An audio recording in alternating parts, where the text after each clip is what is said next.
अस्सलाम वालेकुम। धरती टीवी न्यूज़ सां गॾु मैं फ़ौज़िया एजाज़। नज़र विझंदासीं हिन वक़्त जी हेडलाइन ते।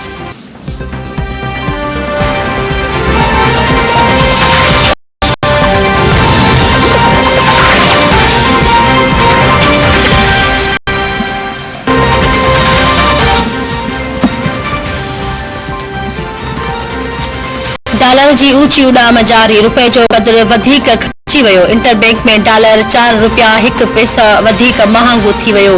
इंटरबैंक में डॉलर 226 रुपए जो थी वियो। स्टॉक एक्सचेंज में ॿाड़ाई, कारोबार जो नाकारी रुझान। 100 इंडेक्स में 248 पॉइंट्स जी घटिताई अची वई।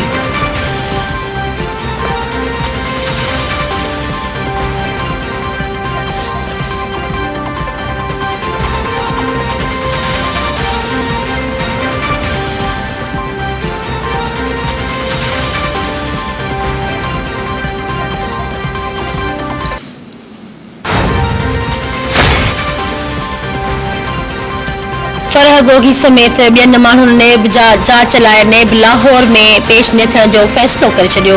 फरह गोगी, संदसि मुड़ुसु अहसन जमील, बुशरा ख़ान समेत ॿियनि खे नेब लाहौर अॼु तलब कयो वियो हुयो। फरह गोगी समेत ॿियनि माण्हुनि तरफ़ां संदनि वकील नेब लाहौर में पेश थी जवाब जमा करायो।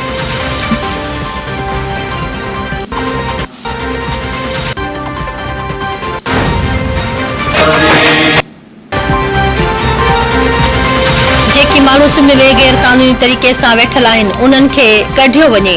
वक़्ती गवर्नर आगा सिराज दुरानी अब्दुल्ला शाह गाज़ी जे उर्स जे इफ़्तिताही तक़रीब जे मौक़े ते मीडिया सां ॻाल्हाईंदे चयो आहे त सिंध में रहंदड़ समूरियूं क़ौमियूं पाण में भाइर आहिनि।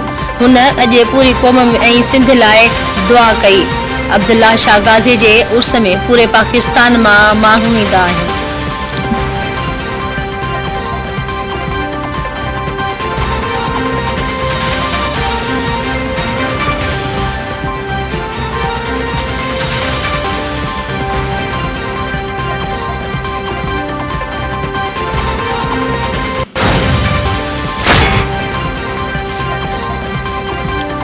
नवंबर ताईं इलेक्शन में वञण घुर्जे। घरू मामलनि जे अॻूणे वज़ीर शेख रशीद चयो आहे त अञा ताईं IMF जो बेल आउट पैकेज न आयो आहे। मुल्की हालतूं ठीकु करणु सभिनी जी ज़िम्मेवारी आहे। मुल्क श्रीलंका वारनि हालतुनि ॾांहुं वञी रहियो आहे। ॻाल्हि सियासतदान जे हथनि मां निकिरी अवाम जे हथनि में अची वई आहे।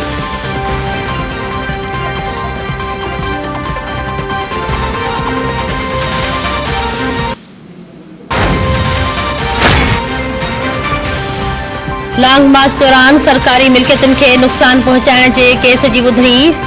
सेशन कोर्ट लाहौर में PTI जे 13 अॻुवाणनि जी उबूरी ज़मानत में 5 अगस्त ताईं वाद। अदालत PTI जे समूरनि जवाबदारनि खे जांच में शामिल थियण जो हुकुम ॾेई छॾियो।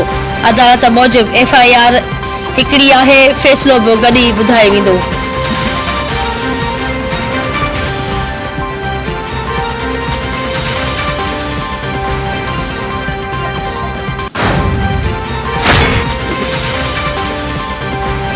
मौसमियात खाते मुल्क में अॼु खां बरसातुनि जो नओं सिलसिलो शुरू थियण जी अॻकथी करे छॾी। मौसमियात खाते मूजिबि 26 जुलाई ताईं कश्मीर, गिलगित बल्तिस्तान, इस्लामाबाद ऐं पंजाब जे केतिरनि शहरनि में मींहं जी इम्कान पिणु आहे। बलूचिस्तान में ज़ोब, ज़ियारत, बारखान, बोलान, सिब्बी, कलात ऐं खुज़दार में बि मींहुं पवंदो। 24 खां 26 जुलाई ताईं सिंध जे समूरनि ज़िलनि में मींहं जी अॻकथी कई वई आहे। कराची, ठटे ऐं बदीन में हेठियाई वारा इलाइक़ा पाणीअ हेठि अचण जा इम्कान आहिनि।